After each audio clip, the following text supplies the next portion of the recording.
Yo people, what's going on? Welcome back to the channel. Hope you guys are all doing well. So right now we're talking breaking news. Marcus Rashford has come out and spoken about just what Manchester United means to him, after a lot of people have been speaking about his body language, about his performances, rightly so, but also questioning how much he cares about Manchester United. Marcus Rashford has come out and spoken out on just those kind of things, and the media reporting on him as a player, as a person, and everything else in an article with the Players Tribune, which I think they produced some fantastic interviews with sportsmen and sportswomen and people involved in various different sports and athletics and all those kind of things. They're fantastic. But Marcus Rashford has come out with one, and I've got to say, I absolutely love it. As somebody that is a huge fan of Marcus Rashford, just wants him to do well for Manchester United, has found it hard to defend some of his recent performances because they haven't been very good. And I'm sure, you know, he'll say the same thing. Although he scored a few goals more recently this season, he just hasn't been good enough for Manchester United. But he's come out because he's fed up with the way people speak about how he feels about Manchester United and his commitment to the cause in an interesting Players Tribune article. So we're going to get stuck into that, get stuck into some of the quotes. Let us know how you guys are feeling as well when you see some of these quotes. I've got to say, I'm feeling good. We'll speak more about that in a little bit in this video. But right now, Marcus Rashford starts this article by saying, "I don't normally like to respond to things said about me. It's not in my nature. I'm an introvert. I don't even like talking about myself unless I know you. So 99% of the time, I can ignore the noise. But sometimes certain lines get crossed and I can't help but want people to just understand who I am as a person. I'm not trying to have a go at the media," although he is, he says. And look, I think he's right to as well, because some of these guys get way out of line at times. He says, "I understand the game, you know what I mean. They're not really writing about me. It's like they're writing about this character, Marcus Rashford. It can't just be about me as a 26-year-old lad on a night out, or a lad getting a parking ticket. It's got to be about how much my car costs, my salary, my jewelry, or my tattoos. It's got to be about my body language and questioning my morals, speculating about my family and my football future. There's a tone to it you don't get with all footballers. Let's just leave it at that." And we've seen that with a lot of different people over the years. Raheem Sterling was someone that suffered from it. I think Paul Pogba got a lot of it as well. And you do see it a lot with the way Marcus Rashford is spoken about. Now, look, people expect it when you make mistakes, especially playing for a club as high profile as Manchester United. And that night out in Belfast hasn't done him any good.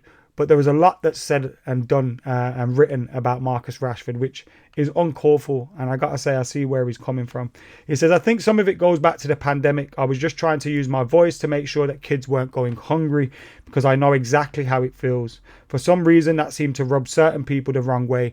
It seems like they've been waiting for me to have a human moment so they can point the finger and say, see who he really is."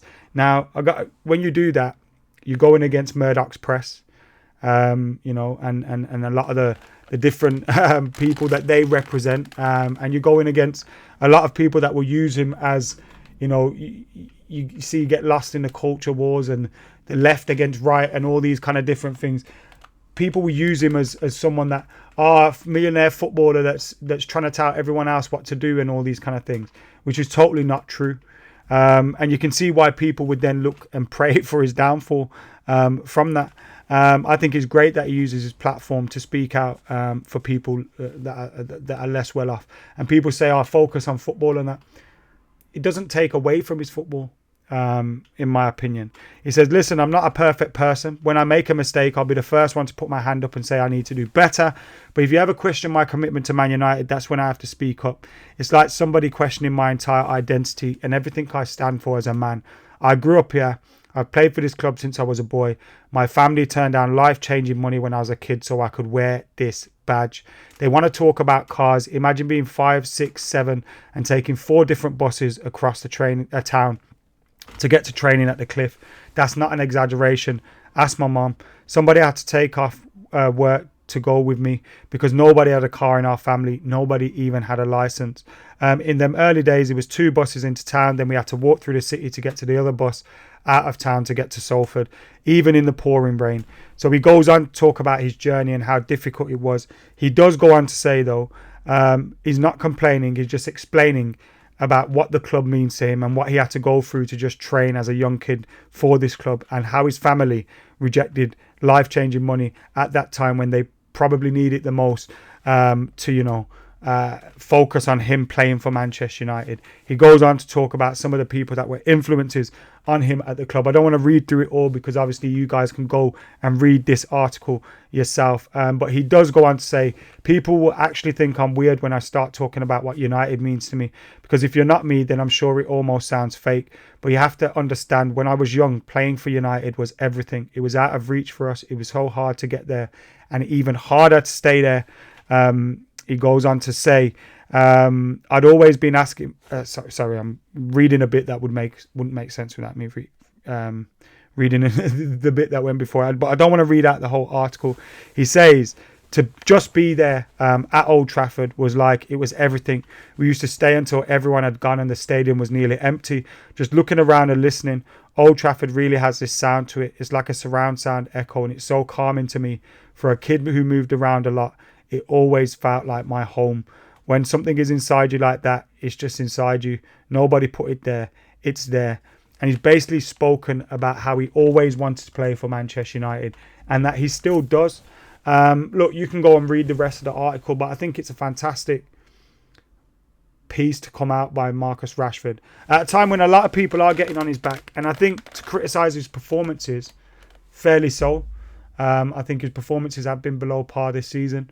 You look at last season, he had his best ever season for Manchester United.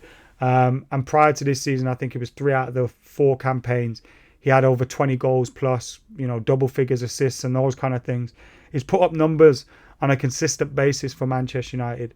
But also, he's a kid that's been growing up at Manchester United, growing up in the spotlight. And things are going to be difficult at times.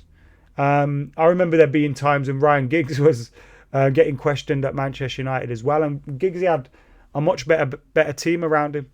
Now I'm not comparing Giggs and Rashford, but what I'm saying is Rashford's someone that we should all kind of get around and want to do well and support at Manchester United. But again, to stay at Manchester United, he has to fulfill and deliver under that pressure as well, because you've got to stay good, you've got to stay delivering on the pitch. But it's good to hear that it means something to these guys. And I have no doubt that it means something to Marcus Rashford. He is just going through a downward peak in his form at this moment in time, but he has to turn it around. And fingers crossed he does that sooner rather than later, because if Marcus Rashford does that, Manchester United are in a much better place with Marcus Rashford fit and firing, because he's one of the best players in the league when he's on form. We've seen last season what he can do and the amount of goals he can score. And if we had a few more Marcus Rashfords over the last few years, we would be in a much better position than we are now. But nevertheless, we have to keep going. And so does Marcus Rashford. And he has to deliver and get better on the football pitch. But yeah, I do get what he's saying in terms of some of the reporting on him is unfair. And he's delivered a lot for Manchester United, and maybe he's allowed a little bit of a dip in form. Everything, and I'm part of it as well. Everything's so micro-analysed these days.